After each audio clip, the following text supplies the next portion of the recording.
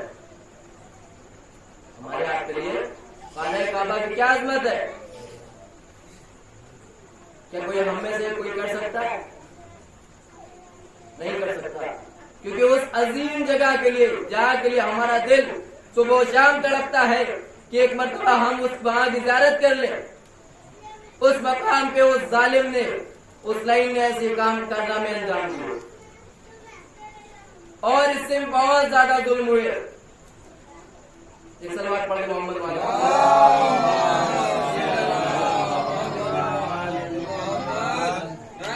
تکبیر، نعرے رسالت، نعرے حیدری، نعرے صلوات۔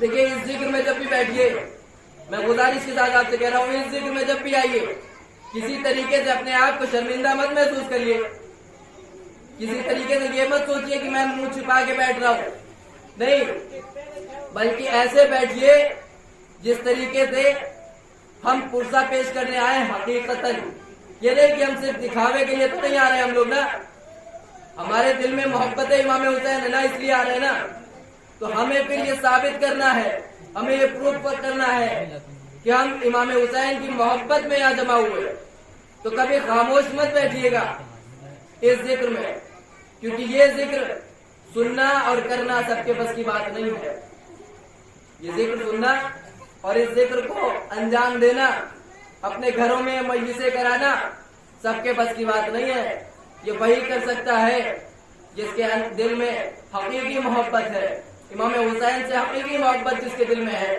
وہی یہ ذکر کر سکتا ہے، سب کے بس کی بات نہیں ہے کہ وہ یہ ذکر کر سکے، کیونکہ اللہ سب کو یہ توفیق نہیں دیتا۔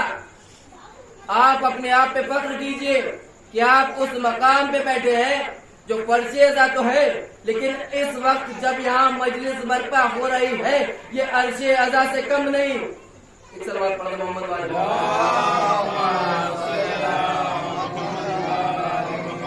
آپ کہیے میں نے یہ جملہ کیوں کہا؟ میں نے یہ جملہ اس لیے کہا کیونکہ اس فرش ازا کی عظمت یہ ہے کہ آپ کو پتا ہے بارہا مولانا آغا خطاب کرتے رہے کہ اس فرش ازا کی عظمت یہ ہے کہ یہاں پہ کہیں آدم کلیم اللہ بیٹھے ہوئے، کہیں پہ موسیٰ کلیم اللہ بیٹھے ہوئے، کہیں پہ جناب عیسیٰ بیٹھے، کہیں پہ جناب یوسف بیٹھے، کہیں پہ جناب یعقوب بیٹھے، کہیں جناب یحییٰ بیٹھے، کہیں جناب آدم بیٹھے ہیں، کہیں رسول خدا تشریف فرمائے۔ یہ وہ مقام ہے جہاں پہ آسمان سے فرشتے آتے ہیں اور مجلس کے بعد اس فرش پہ اپنے پروں کو مس کرنے کے بعد جب واپس جاتے ہیں تو آسمان پہ جو فرشتے ہوتے ہیں وہ پوچھتے ہیں یہ بتاؤ کہاں سے آ رہے ہو، یہ بتاؤ کہاں سے آ رہے ہو؟ کہ ہم امام حسین کی مجلس میں بچھی ہوئی فرش ازا کو مس کر کے آ رہے ہیں۔ ایک عجیب سی خوشبو پھیلتی ہے،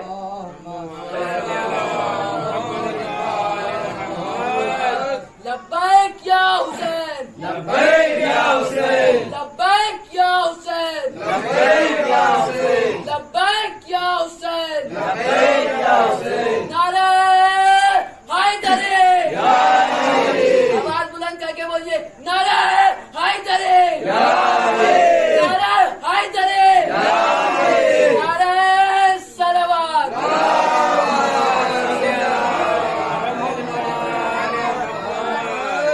اور ایسا نہیں تھا صرف امام حسین کے ساتھ بات کرتے، امام حسین کے ساتھ صرف بات کرتے ایسا نہیں تھا، بس ایک چھوٹا سا واقعہ اور آپ کی رحمتوں کو تمام۔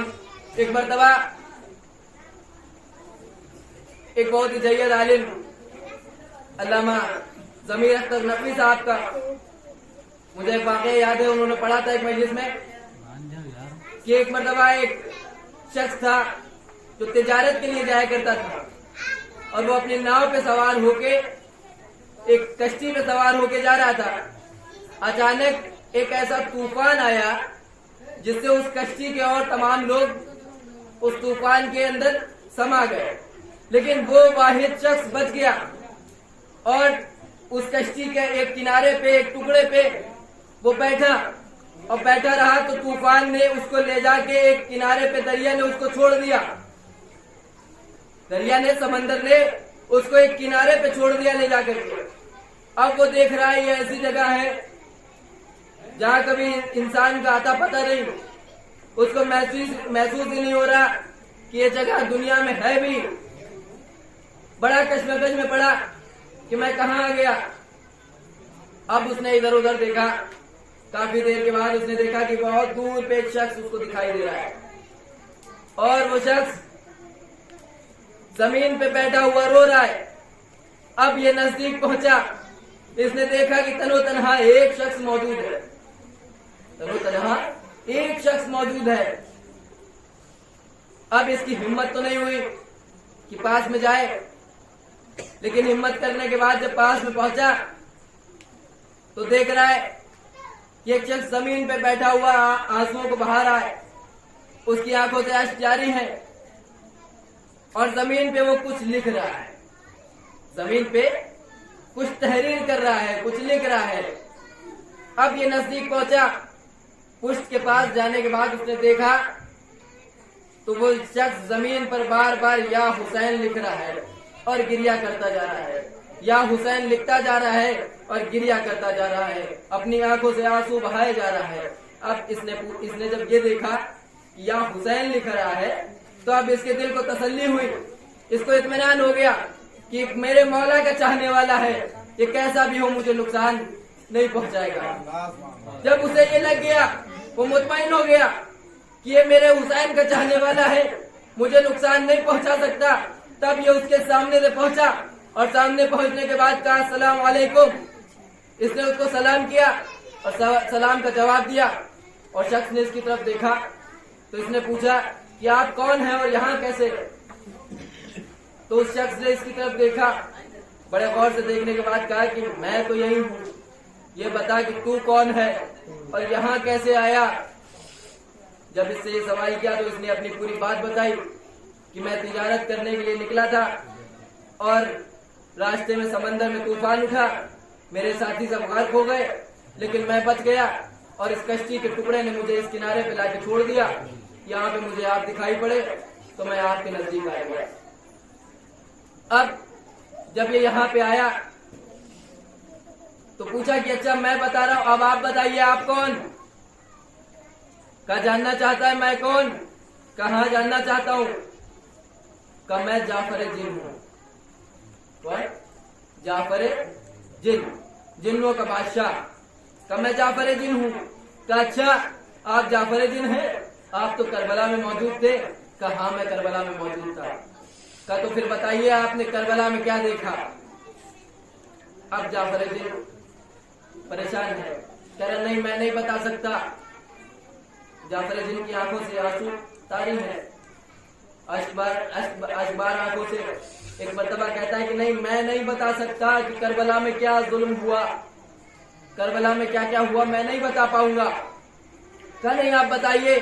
کہا نہیں میں نہیں بتا سکتا, نہ میں بتا سکتا ہوں نہ تو سن سکتا ہے. کہا اچھا.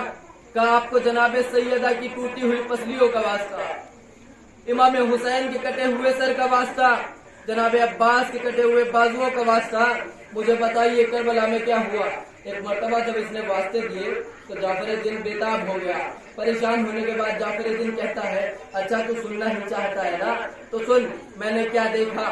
میرا دربار سجا ہوا تھا, میرا دربار سجا ہوا تھا, اور یہی دن تھا جب علی مشکل کشا نے میرے سر پہ بادشاہت کا تاج رکھا تھا. میں ہر سال اسی دن کے پہ خوشیاں منایا کرتا تھا. یہ دن تھا ایک مرتبہ میرے دربار میں خوشیوں کا ماحول تھا, اور ہمارے دو ساتھی اچانک آئے, اور آنے کے بعد وہ ہمارے دربار میں رونے لگے. تو ہم نے سبق پوچھا کہ آج خوشی کا موقع ہے, تم رو کیوں رہے ہو, کیوں رو رہے ہو؟ تو انہوں نے بتایا کہ میں اس لیے رو رہا ہوں کیونکہ کربلا کے میدان میں ہمارے رسول کا نواسہ شہید کیا جا رہا ہے. وہ نرغہ آدھا میں گھرا ہوا ہے اور ان کی مدد کے لیے کوئی نہیں ہے, ان کی مدد کو کوئی نہیں پہنچا. اچھا. جعفر جن نے جیسے ہی یہ جملہ سنا